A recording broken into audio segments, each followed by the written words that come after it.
E agora, o mundo em que vivemos. Uma análise dos acontecimentos atuais à luz da Bíblia. Com o pastor Érico Rodolfo Bussinger.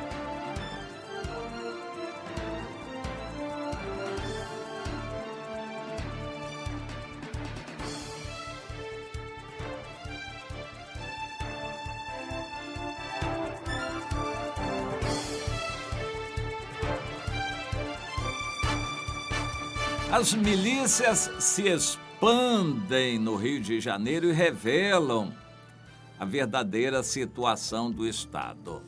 Eu quero tecer comentários a respeito disso e quero sempre que você lembre o seguinte: eu não tenho intenção de defender grupo, de criticar, de falar e de tomar partido político, nada disso. É apenas questão jornalística, uma constatação e depois uma análise cristã, analisando a situação do ponto de vista cristão, à luz da Bíblia, das profecias e visando trazer algum proveito para nós, alguma lição que fique para nós que estamos sujeitos a isso tudo.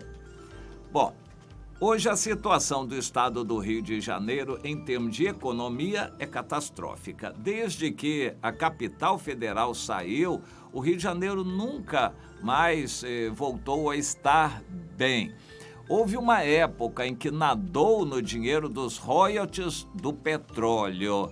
E esse dinheiro foi usado para obras grandiosas e corrupção. É um dinheiro que não desenvolveu o Estado. Eu vou citar um exemplo. Na época do governador Sérgio Cabral, para a realização das Olimpíadas, da Copa do Mundo de futebol, foram investidos muitos e muitos bilhões de reais. Só em transportes foram investidos mais de 10 bilhões, muito mais.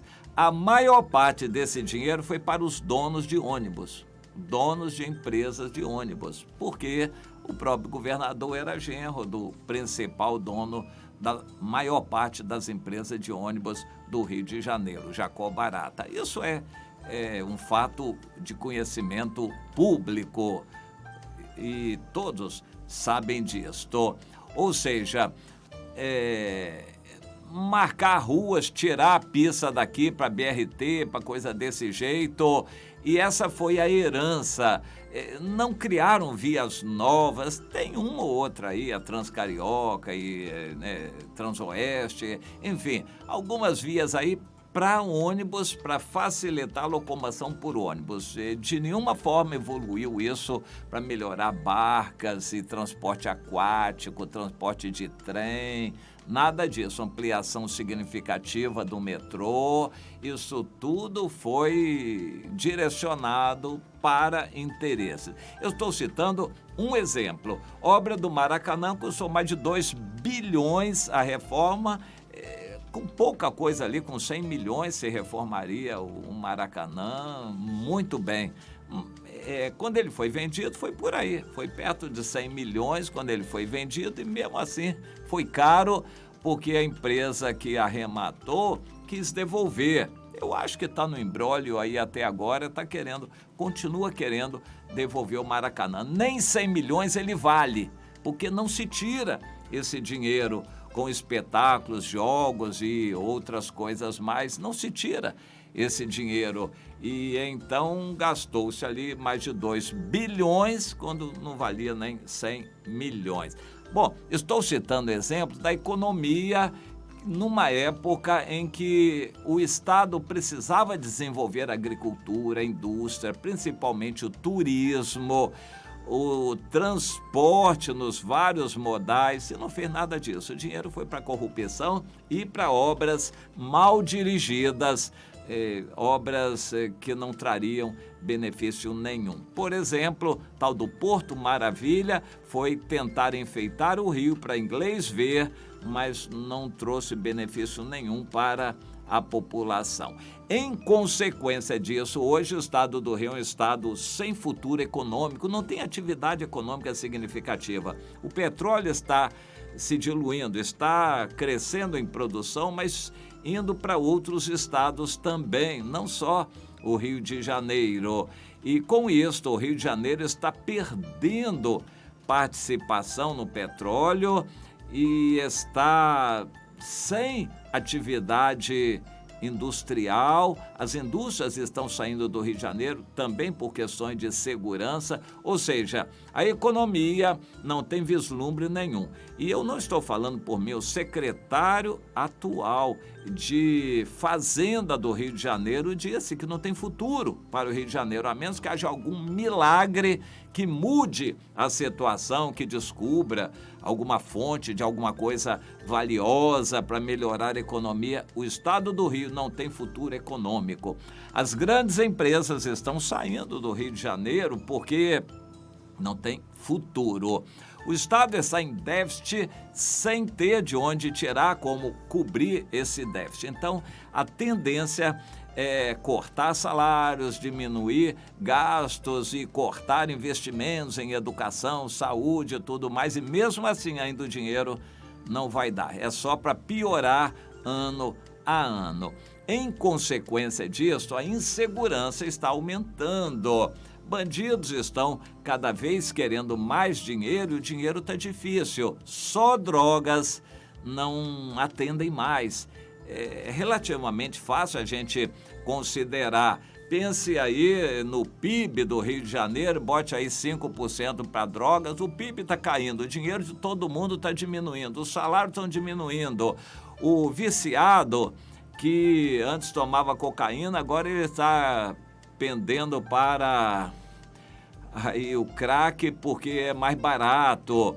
E antes ele pegava dinheiro da mamãe, aí passou a pegar dinheiro, roubar dinheiro da titia também para sustentar o vício dele, mas a mamãe está com um salário diminuindo. Uma aposentadoria dela, a pensão foi cortada, a titia está com a situação pior também. Então, o agora cracudo não tem de onde tirar mais dinheiro, ele entra em pânico e começa a assaltar também. Muito mais gente está assaltando. Nos pontos assim, onde os traficantes têm suas facções, as comunidades do Rio de Janeiro. Antigamente a gente falava as favelas, mas o nome ficou feio, hoje são comunidades. São mais de 1.000 comunidades catalogadas pela polícia, cada uma delas tem uma facção criminosa dominando.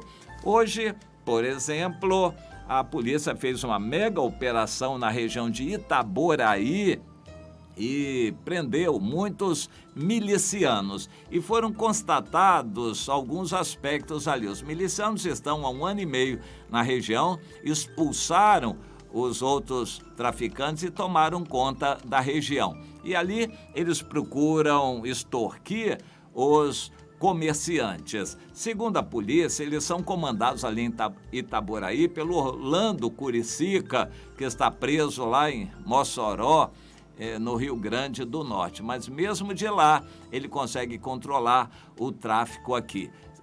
Pela Justiça foram emitidos 74 mandados de prisão, vários deles cumpridos, até agora parece que 42, pelo menos até quando a reportagem foi feita de manhã cedo, 42 milicianos tinham sido presos. E a polícia está tentando verificar se eles estavam conseguindo extorquir no Comperj.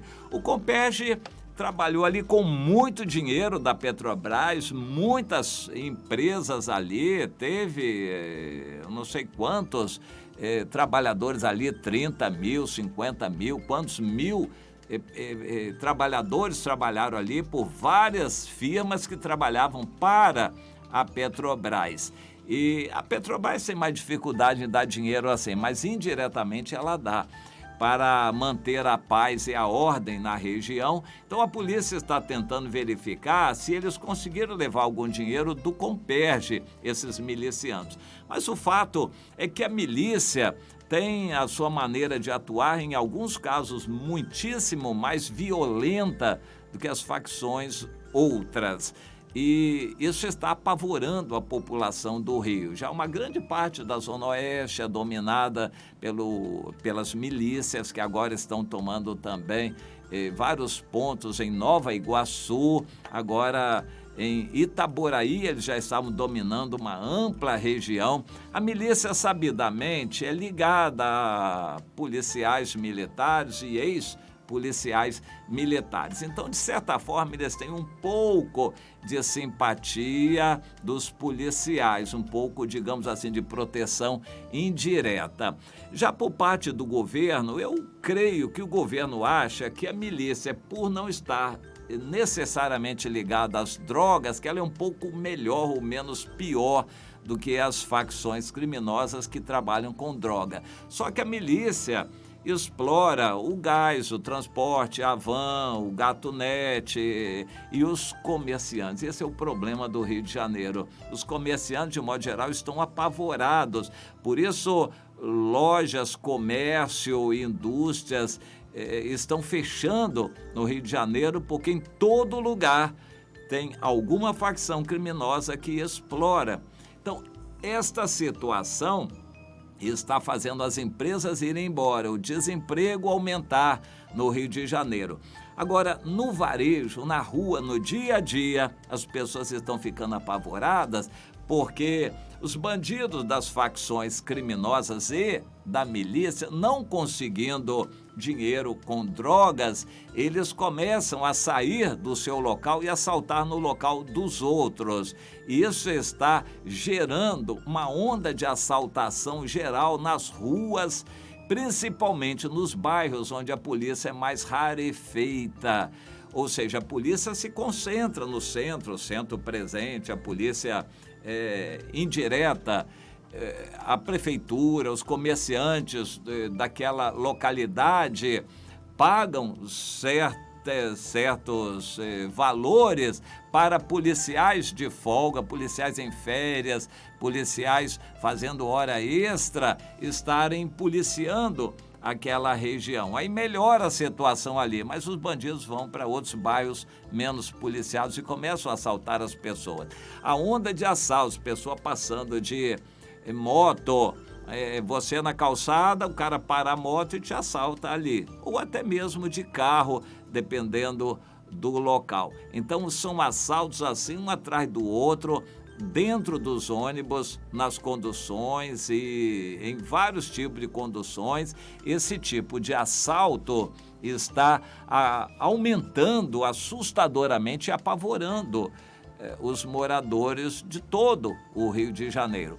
Dentro da área deles, se há uma facção que domina, exemplo, era o Fernandinho Guarabu, na Ilha do Governador, com o segundo dele, o Gil do Dendê, eles controlavam todo o ambiente na Ilha do Governador. Isso não interessava a certos poderosos, porque eles exploravam ali, em geral, o gatunete, luz e van e combis, e o gás e os comerciantes dali. Eles, então, cobravam aquela taxa, mas a Ilha do Governador era uma ilha de paz, havia tranquilidade, mas agora mataram esse chefe do tráfico e ali deve a confusão tomar conta de novo. Quando há um grupo que domina um local, eles mantêm ordem na redondeza do local, mas quando eles não estão consolidados ou então em briga com outro, aí dá assalto para todo lado e a população fica insegura. O fato é que a população do Rio está cada vez mais insegura. A polícia tem atuado, mas a atuação da polícia nem sempre é no sentido de tranquilizar a população. Por exemplo, na Ilha do Governador, mataram os chefes do tráfico e agora a desordem vai tomar conta. Quando a polícia faz uma operação no lugar, enfraquece uma determinada facção criminosa, vem a milícia costuma ser muito mais violenta, e aí toma o local, começa a aterrorizar a população do local, ou seja, de um jeito ou de outro, confusão para cá, facção para lá, uma briga entre facções e milícia, isso está trazendo insegurança, aumentando o medo da população do Rio. Eu quero concluir dizendo o seguinte: isso cumpre profecias que Deus tem nos dado a respeito dessa situação. Isto é permitido por Deus e, de modo geral, é castigo de Deus para disciplinar o seu povo. Muito crente tem sido assaltado, muita igreja tem sido assaltada, os crentes estão começando a ficar com medo de ir à igreja domingo à noite ou qualquer dia à noite. É a mão de Deus pesando sobre o povo dele, permitindo a bandidagem se levantar assim. As autoridades tentam fazer o que podem, mas não estão conseguindo muita coisa. A população está insegura. O povo de Deus, com isto, está recebendo uma mensagem de Deus. Volte, meu filho. Você foi muito longe. Seu coração amou muito o mundo. Você se desviou atrás do dinheiro, do pecado. Agora, eu quero você na minha mão. Volte, filho, mesmo com medo, mas volte, filho pródigo. É o que Deus está falando com todos os crentes. Volte-se para Deus. Os crentes se afastaram muito do Senhor. Então, essa insegurança aqui não vai ficar só nisso. Ainda tem outros aspectos que vão trazer muitos problemas para o nosso Rio de Janeiro. Mas, com relação à insegurança, Deus está falando, volte para o Senhor, volte, meu filho, você foi muito longe no pecado, em me deixar e amar o mundo. Está na hora, volte para os caminhos que são melhores. É Deus falando, volte para o Senhor. De manhã.